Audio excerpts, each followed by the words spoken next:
Oshofa Prise TV. Tout pour la gloire de l'Éternel, Dieu d'Oshofa. Shofa.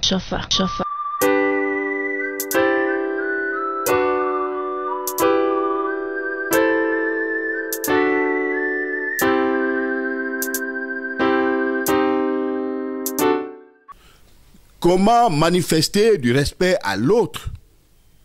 Ce serait d'abord le thème de notre enseignement d'à présent. Oui, chers amis et chers téléspectateurs, il nous arrive généralement d'avoir des difficultés pour définir qui est l'autre. Mais concrètement, l'autre c'est qui? Mais l'autre c'est la personne distincte de nous. Bien sûr, notre semblable, notre homonyme, notre alter ego, ben, l'autre avec qui nous avons d'abord l'obligation de communiquer, de vivre ensemble. Mais comment faire pour qu'il y ait de la quiétude? Comment faire pour qu'il y ait d'abord de la considération vis-à-vis de l'autre? Oui, nous parlons en même temps aux chrétiens et aux non-chrétiens. Nous parlons d'abord à nos semblables de toute l'humanité. Alors, le chrétien, c'est-à-dire, considère l'autre comme lui. Il considère l'autre comme son frère. Il considère l'autre comme son alter ego. Oui, voilà l'essentiel d'abord de compréhension qu'il faut appliquer lorsque nous devions d'abord parler de la question de l'autre. Chers téléspectateurs, cet enseignement nous amène à considérer d'abord un peu de près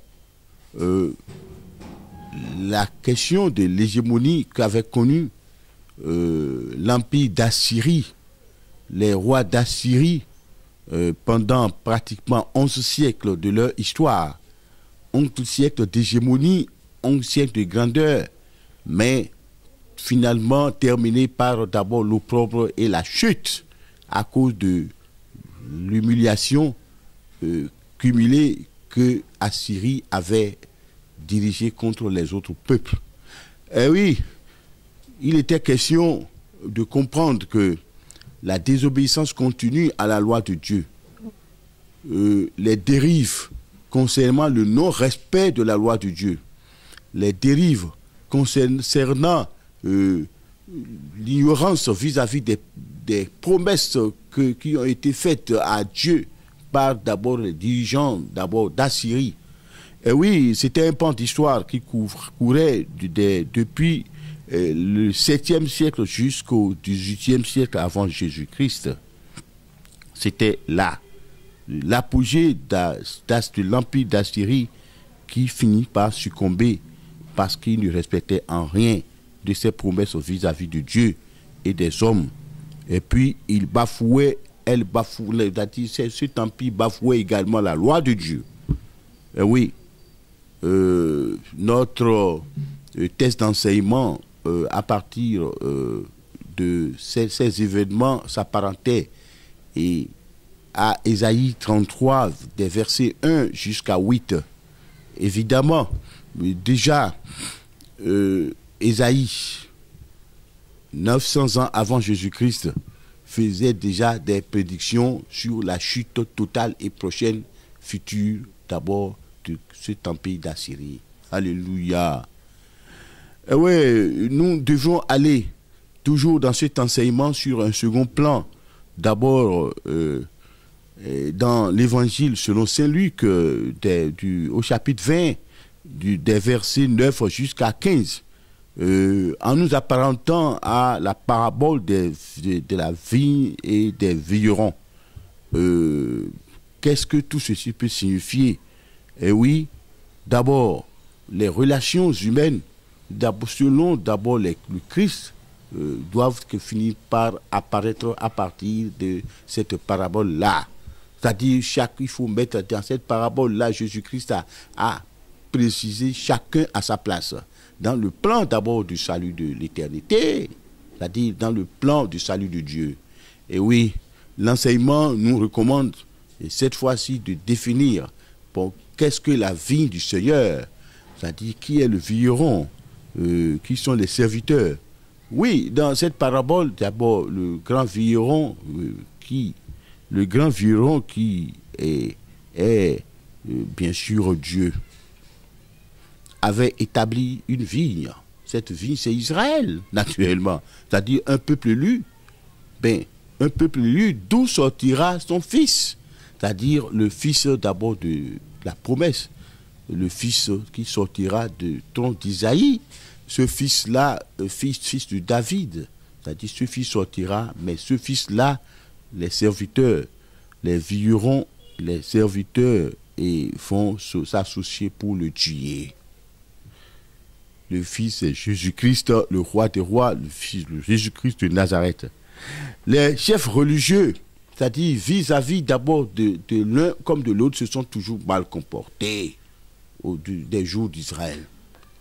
Ils se sont ligués pour dire, bon, le fils du grand vigneron, c'est-à-dire du maître de sa vigne, nous allons détruire la vie, nous allons détruire Israël. Nous allons, c'est-à-dire nous allons nous entendre, on va comme nous grugeons d'abord ce vigneron-là, il enverra son fils, mais on va tuer le fils.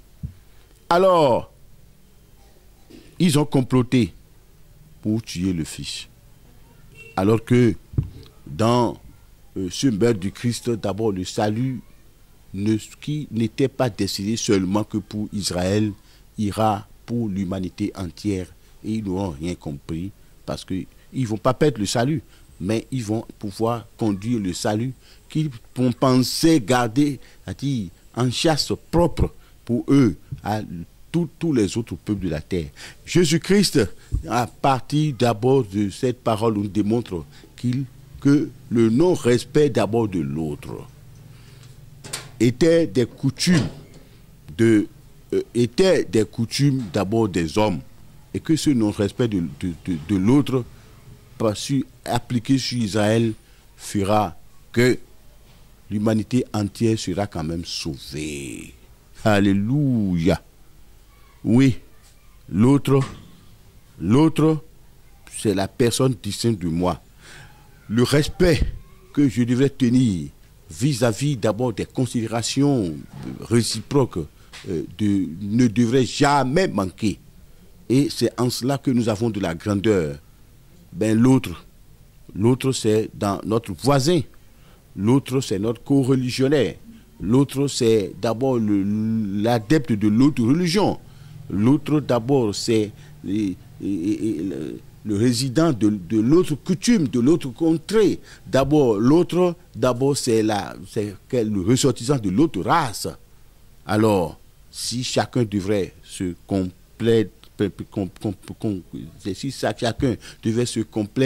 à d'abord bien traiter l'autre, avoir de l'égard pour l'autre, l'humanité sera une humanité de quiétude, une humanité suffisamment délivrée de l'opprobre et du péché. Alléluia. Le chemin pour aller considérer l'autre, c'est le chemin de l'amour. Évidemment, les serviteurs de la vigne n'ont pas considéré d'abord le grand maître de la vigne. Et voilà, c'était la débâcle. Ils ont dit, bon, voilà, comme il envoie son fils pour nous épier, nous allons tuer ce fils-là. C'est de l'égard ça. Alors, ils se sont entendus et ils ont comploté pour faire tuer le fils. Oui, chers amis et chers téléspectateurs, c'est-à-dire que ce premier test avait déjà, le premier test de Ésaïe, chapitre 33, avait pour dessein de prévenir l'humanité future, c'est-à-dire d'Assyrie contre les dérives. Et puis, les dérives. Et puis, les nations d'Israël, de Juda, c'est-à-dire, ont été également prévenues pour, c'est-à-dire, comprendre que l'Assyrie, qui était la forte foi, sera bientôt pour tomber, parce que l'Assyrie n'aura pas eu dégâts vis-à-vis d'abord des autres de la maison de l'Éternel. Alléluia. Chers amis, chers téléspectateurs, vous savez que les chefs religieux d'une époque aussi n'existaient que pour terroriser le peuple, pour manifester de la seigneurie. Ils se disent, nous sommes les pharisiens, nous sommes les érudits, nous sommes les maîtres de la loi, mais le peuple, nous sommes différents du peuple. Non, c'est-à-dire que l'individu ne doit jamais être différent de l'autre, d'abord dans ses sentiments. Et oui, c'est surtout là que la parole de Dieu est pointue. C'est-à-dire que tout individu ne va pas se sentir différent d'un autre individu. D'abord, le chemin, c'est-à-dire pour considérer l'autre, pour manifester du respect pour l'autre, d'abord passe par l'amour. Mais par l'amour. Mais vous savez, le Christ a été recherché, Jassé, qui était d'abord un publicain, quelqu'un d'indigne selon d'abord la compréhension des hommes. Ah oui, vous savez, mais c'est-à-dire il est allé jusqu'au contrée d'abord du monde causé avec les impies. C'est ça. Lui qui est le Saint des Saints, il est allé d'abord jusque dans les dernières descentes des coutumes des nations pour indexer d'abord le cœur des gens. Il faut savoir aller à l'autre. Mais comment veux-tu d'abord donner du respect à l'autre, d'abord sans passer par l'abnégation totale sur tes considérations propres, tes grandeurs propres, tes richesses propres. Mais évidemment, mais qui est grand devant le Seigneur? L'autre chemin, d'abord, du respect de l'autre, d'abord, c'est la pratique de l'humilité totale. Qui es-tu? Qu'est-ce que toi tu as et que ce n'est pas Dieu qui t'a donné? Et tu te complais dans ça. Tu dis oui, que voilà, moi je suis grand, lui est petit. Ah, moi je suis de telle race, lui est de telle autre. C'est en cela que je dis aux gens de pratiquer d'abord la fuite de dédain dans les coutumes des hommes.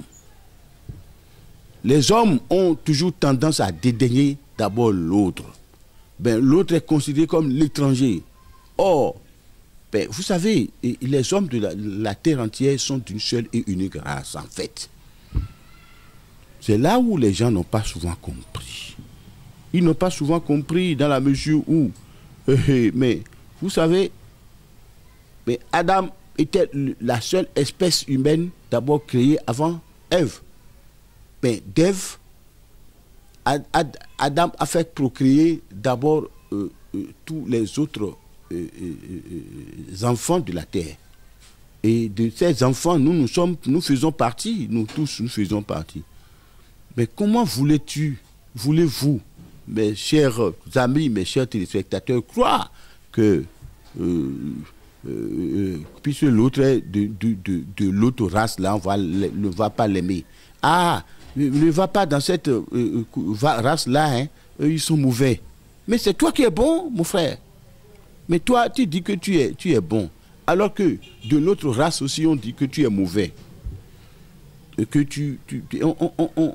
on calcule tous tes défauts. Alors, mais qui es-tu pour juger ton frère? Mais il ne faut pas juger les autres jusqu'à ce degré-là.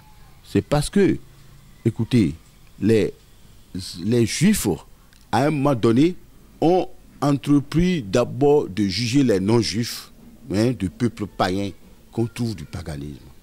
Alléluia. Alors, dans ces conditions, mais qui es-tu pour ne pas manifester du respect vis-à-vis de l'autre? Le respect de l'autre, d'abord, s'exprime par la connaissance parfaite de l'amour enseigné par le Christ sur la terre. Dieu a tant aimé le monde qu'il a donné son Fils unique, afin que quiconque croit en lui ne périsse point. Tout le monde était destiné à la mort éternelle, la mort, c'est-à-dire sans partage. Mais le Christ, dans son ministère, dans le ministère de sa rédemption, le ministère d'abord de la résurrection, le Christ, dans le ministère d'abord du rachat de l'humanité, est venu s'offrir et tous ont été sauvés. Mais qu'as-tu donné et qu'as-tu fait au Christ pour qu'il te sauve toi? Mais quel mérite as-tu eu pour que le Christ d'abord demeure toi ton sauveur? Mais écoute, disons-nous la vérité. Mais qu'est-ce que tu as de différent de l'autre pour que Christ aille jusque dans ta nation te prendre par la main pour te sauver? C'est une question fondamentale que nous devons nous poser. Et cette question-là passe par le comment manifester du respect pour l'autre. Et vous savez, les coutumes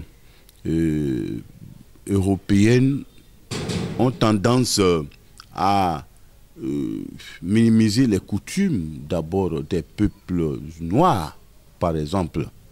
Ben non. Mais qu'est-ce que ces coutumes ont sur les autres? On pense qu'il y a des coutumes qui sont là pour civiliser d'autres. Non, ce n'est pas chrétien ça. Ben, le christianisme n'enseigne pas de se comporter comme ça. Ben, écoutez, mais les souches même de l'humanité sont parties d'abord de la race noire.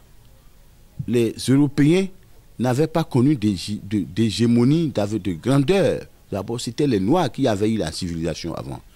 Ben, allons consulter d'abord l'existence de toute l'Égypte, qui avait le grand soleil avant les coutumes grecques, les coutumes romaines. Mais pourtant, ben vous savez, c'est-à-dire la souche de l'humanité. Mais Dieu avait choisi d'abord de la faire partie,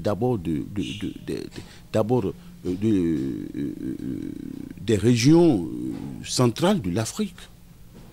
Et puis, ce fameux jardin d'Éden, c'est-à-dire ce jardin d'Éden énigmatique encore aux yeux de l'humanité.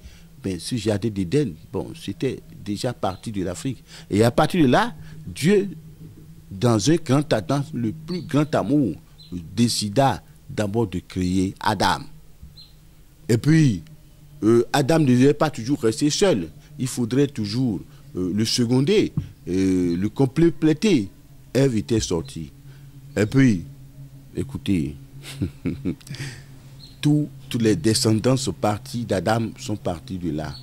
Et puis là, aujourd'hui, si on devait rester dans la philosophie du dédain et du mépris de l'autre, on n'irait pas jusqu'à obtenir un jour d'abord le principe de la domination, de la colonisation sur l'autre. C'est méconnaître d'abord. Et ça là, c'est méconnaître d'abord de la réalité des coutumes de Dieu, des vraies coutumes du Dieu de l'éternité. Oui, chers amis et chers téléspectateurs, il nous plaît d'aller sur ce terrain parce que, sincèrement, je veux dire que les peuples de la terre devraient d'abord se donner la main pour se dire nul peuple n'est au-dessus de l'autre. Nul peuple n'est au-dessus de l'autre. Nulle coutume n'est au-dessus de l'autre. Toutes les coutumes de l'autre, c'est-à-dire, ont de l'interférence puisque ces coutumes des hommes sont venus de Dieu d'abord, de l'éternité. Mais qui toi tu es pour te différencier de l'autre, pour le détester, pour le haïr. Oui, l'un dépend de l'autre. Ben, c'est méconnaître d'abord l'amour de Dieu que de minimiser ton prochain, le prochain. Tu es d'une première race, la seconde race, puis tu te dis, bon, c'est une fausse race.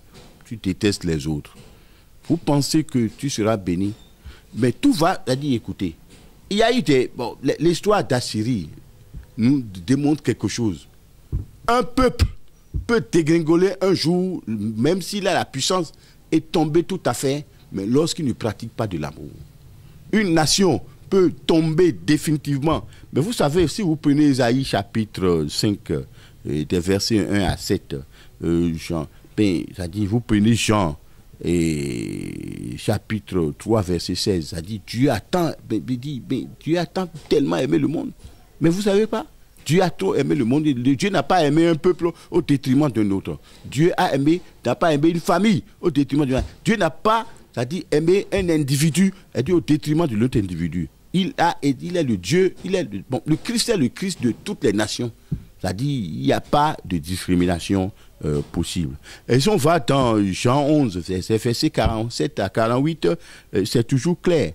Mais vous voyez que dans 2 Rois chapitre 19, verset 20 jusqu'à 37, c'est-à-dire, et puis Ésaïe 37, verset 21 à 38, vous voyez comment la débâcle est venue pour la Syrie, qui ne considérait pas d'abord ces réalités vis-à-vis des autres peuples. C'est ainsi que, bon, les nations d'aujourd'hui, c'est-à-dire qui sont même dans l'hégémonie, qui sont fortes, si elles ne respectent pas d'abord les principes fondamentaux d'abord de Dieu, ces nations sont toutes dégringolées. Toi, homme, toi, tu es dirigeant aujourd'hui, toi, tu es chef, c'est-à-dire respecte les principes de Dieu. C'est-à-dire il faut diriger d'abord ta nation avec les principes d'abord fondamentaux de Dieu. Et toi qui es chef de famille, c'est-à-dire considère tous les enfants de ta famille comme d'abord égaux en droit et en devoir. Toi qui es chef religieux, voilà l'enseignement. Toi qui es chef religieux aujourd'hui, c'est-à-dire considère d'abord l'église comme ton épouse pour la chérie. Les membres de l'église comme son épouse pour les chérir. C'est-à-dire mais il faut considérer d'abord l'œuvre de Dieu dans sa plénitude pour pouvoir être disponible pour la grandeur de Dieu. Oui, un jour viendra où d'abord Dieu va manifester lui-même que tout le monde devrait être considéré à travers la justice et la quiétude. C'est en cela que Dieu va rétablir la paix sur la terre pour bannir l'injustice, les exploitations, les hégémonies, les discriminations de la terre seront définitivement effacées à partir du retour du Christ qui va établir naturellement, c'est-à-dire la nouvelle ville de Jérusalem. Jérusalem des cieux, venu des cieux, va descendre pour bannir toutes les discriminations pour que l'un puisse considérer l'autre et que l'amour soit total sur la terre. Que Dieu vous bénisse. N'hésitez pas à liker la vidéo si elle vous plaît et si vous êtes nouveau sur la chaîne, n'oubliez pas de vous abonner et d'activer la notification pour ne rater aucune de nos prochaines vidéos. Oshofa Prise TV. Tout pour la gloire de l'Éternel, Dieu de Shofa.